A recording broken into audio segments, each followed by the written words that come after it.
This MMA 30 segment is powered by Cheaterville.com. Don't go down without a fight. See who's being outed for their cheating ways online now at Cheaterville.com.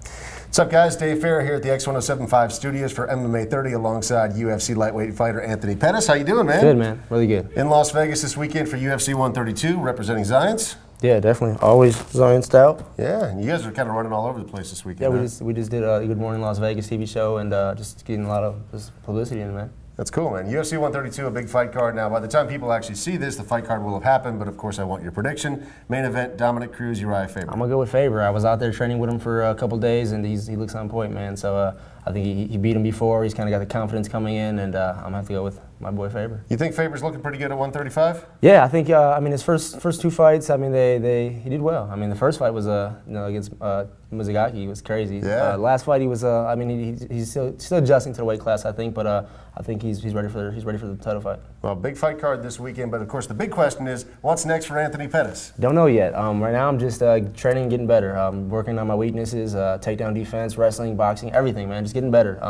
It's easy to train when you don't have a opponent in front of you. When you have somebody in front of you, then you're really focused on who you're fighting next. So right now I'm just getting better everywhere. Take us through that Clay Guida fight, because I know that it was a risky fight for you and it unfortunately didn't go your way, but take us through it from your perspective. I'll take you through it pretty easy. Kick, takedown, held me down the whole fight.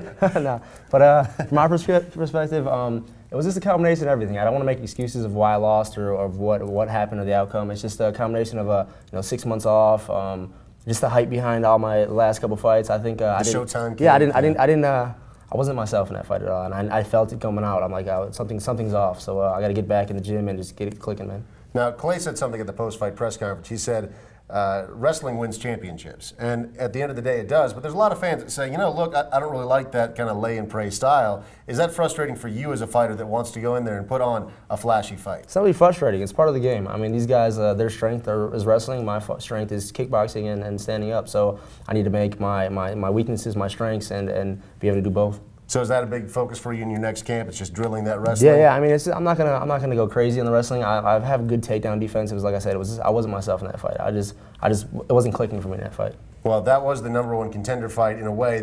We knew that you were set up for it. Do you think that Clay has earned that spot as a result of beating you? I honestly, like when I took the fight, I didn't even consider myself. I didn't consider myself as a contender at the time. I felt like I had to work my way up, and I mean, Clay obviously proved that I need some stuff to work on. So I got time. These guys ain't gonna fight till Frankie Edgar and Gray Maynard probably won't fight till November, October, latest. So I still have time to work on my weaknesses and get my title shot. There's this long list of potential contenders in the lightweight division. It's pretty unreal. Man. Yeah. And there's even talk right now about a potential lightweight Grand Prix because there's so many guys that seem like they're right in line. Is there anyone that is on your radar? I know there's a couple of guys that have mentioned your name, but anyone that you're thinking about? Cerrone, man. He mentioned my name last. He has a fight coming up, but I mean, let's do it. I mean, we were supposed to fight in the WC, it never happened, so let's make that one happen. That would be a lot of fun. Melvin Gillard also kind of calling you out a little bit. He's fighting. Me and Melvin are pretty cool boys, man. But he's fighting Shane Roller tonight. He has a tough fight for him this Saturday. Shane Roller, I fought Shane Roller. He's a tough dude. He hits hard, and I think a lot of people are counting him out. And I think he's going to open some eyes in this fight. Now, one of your best friends in the world is Pat Barry. Yeah. You guys. His fight with Chet Congo is unbelievable. I mean, one of the craziest comebacks we've ever seen. As somebody that was sitting on the sideline watching that, were you convinced that fight was over too? I actually didn't get to go to the fight. My brother got married in Dominican Republic, so I didn't get to see the fight until I got back. But I heard about it. Somebody texted me like, "Oh, Pat got knocked out." I'm watching the fight. And I'm like, "How does he lose this fight?" Right. And then just little mistakes. That's all it takes. With the little gloves on, man, a little mistake, and that's all it takes. Do you think that if he would have actually held back a little bit, the referee would have stepped in and waved it off? No, I don't think so. I think the ref did a good job. Chet Congo was still intelligently defending himself, so he was still in the fight. So I mean, you can't take it away from Chet. Otherwise, we would be talking about why they stopped it early.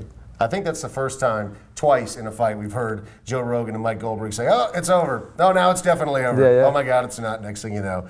Do you think that loss actually sets Pat back though, or that's just another one of those fights where it kind of ups his stock because it was such a crazy knockout? I don't think it ups his stock because he got knocked out. Fans get to see that. Fans only care about your last fight. I mean, you could have the most amazing fight 2 fights ago. They don't care about that. Your last fight is what you are. So I think it doesn't really take away from his stock because he did do a really good job, but it doesn't really up it. I mean, he's just he needs to get another fight in and get back to the drawing board. Well, can't wait to see what's next for Anthony Pettis. Any idea when you are going to be able to expect to be able to announce your next fight or opponent? I'm not sure at all. I haven't heard anything from management at all, so I'm hoping to find out something this weekend. Okay, Anthony Pettis. Thank you. Thanks so much.